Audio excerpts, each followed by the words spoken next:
Saludos amigos, amigas, miembros de la comunidad educativa. Es un gusto compartir con ustedes a continuación el contenido que corresponde a esta nueva semana de la asignatura Estudios Sociales y Cívica para estudiantes de octavo grado. La unidad número 5 se llama Democracia y Estado de Derecho. El contenido propuesto es instituciones y procedimientos ante una situación que atente contra los derechos humanos. Vamos a iniciar con la actividad 1, lectura introductoria. ¿Has escuchado hablar de los derechos humanos? Seguramente sí. Es importante que los conozcas, pues son derechos que tenemos todas las personas por el simple hecho de existir. El ser humano es el único poseedor de tales derechos. Por ende, reclaman reconocimiento, respeto, tutela y promoción por parte de todas y todos. Son inherentes a las personas, así también son personales y perennes. Algunos derechos humanos son la vida, la salud, el medio ambiente sano, la paz, etc.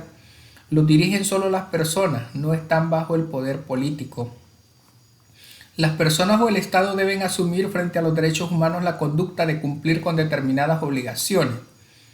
Vamos con el literal B, actividad 2, Procuraduría para la Defensa de los Derechos Humanos. La Procuraduría para la Defensa de los Derechos Humanos se creó a partir de la firma de los acuerdos de paz del 16 de enero de 1992 a raíz de las graves violaciones a los derechos humanos durante el periodo de dictaduras militares de 1931 a 1979 y durante el conflicto armado de 1980 a 1992. Dadas las vulneraciones a los derechos humanos de la población salvadoreña descritos en el informe de la Comisión de la Comisión de la Verdad, se vio la necesidad de crear una institución encargada especialmente de velar por la garantía y el respeto de los derechos humanos. Esto fue un requisito crucial en la construcción de las bases de una sociedad democrática. La ley establece que la Procuraduría para la Defensa de los Derechos Humanos es una institución permanente e independiente con personería jurídica propia y con autonomía administrativa. La PDDH cuenta con 4 procuradoras o procuradores adjuntos para velar por la defensa de los derechos de la niñez, de las mujeres, de las personas de la tercera edad y del medio ambiente. Vamos con las actividades de cierre. Actividad 3, conoce tus derechos humanos. Se reconocen 3 generaciones principales de derechos humanos. Estas son: primera generación, derechos civiles y políticos. Se consideran dentro de estos derechos el derecho a una vida digna, a la integridad, a la libertad, a la seguridad, al debido proceso. Segunda generación, derechos económicos, sociales y culturales. Aquí encontramos el derecho a una familia, al agua, a la educación, a la salud, al trabajo, a la seguridad social. Y aquí podemos observar algunas imágenes de lo que son los derechos humanos. Dentro de los derechos de la segunda generación, aquí podemos encontrar lo que es el derecho al agua, a la educación, a la vivienda, a la seguridad social, etc. De la tercera generación tenemos los derechos sobre la solidaridad de los pueblos.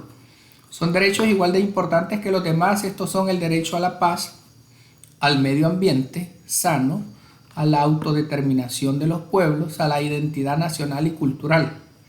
Ahora que conoces algunos de tus derechos, reflexiona y da respuesta a las siguientes preguntas.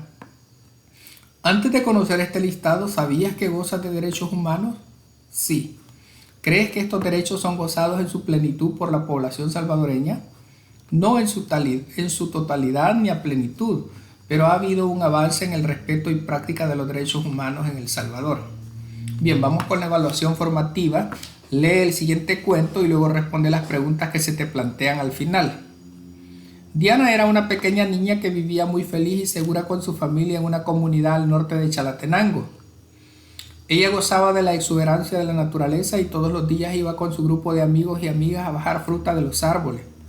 Sin embargo, ella no iba a la escuela porque la escuela más cercana quedaba 5 horas de su casa. Por esa razón, su padre y su madre habían decidido que mejor se quedara en la casa jugando y ayudando en los quehaceres que podía a su corta edad. Cuando Diana o sus hermanitos se enfermaban, no podían ir al hospital porque quedaba muy lejos. En su lugar iban a la unidad de salud que se encontraba a 1 hora de distancia de su casa y que estaba en el pueblo más cercano. Ahí algunas veces les daban medicina y otras veces no tenían para darles. En ese caso, la abuelita de Diana les daba infusiones de plantas medicinales y en un par de días Los niños y las niñas estaban sanos de nuevo. Vivir en medio del campo sin la contaminación de la ciudad les ayudaba a recuperarse. Bien, a partir del texto y del caso que hemos leído vamos a responder las siguientes preguntas. ¿Cuáles son los derechos de los que goza Diana y su familia y a qué generación pertenecen dichos derechos? Diana y su familia gozan del derecho a la paz, de disfrutar de un medio ambiente sano, entre otros. Estos derechos pertenecen a la tercera generación. Siguiente pregunta. ¿Cuáles son los derechos a los que no tiene acceso Diana y su familia y a qué generación pertenece?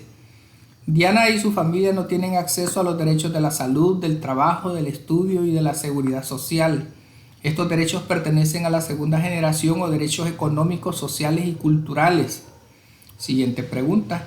¿Qué obligación tiene el Estado y sus instituciones con familias como la de Diana que viven lejos de la ciudad para que éstas puedan gozar de todos sus derechos? El Estado y sus instituciones están en la obligación de establecer medidas para defender los derechos a todas las familias en conjunto con la Procuraduría para la Defensa de los Derechos Humanos. En este caso en particular pueden crear escuelas, hospitales y fuentes de empleo en los pueblos, localidades o cercanos a los pueblos y crear vías de acceso para que estos puedan trasladarse con mayor facilidad de una localidad a otra.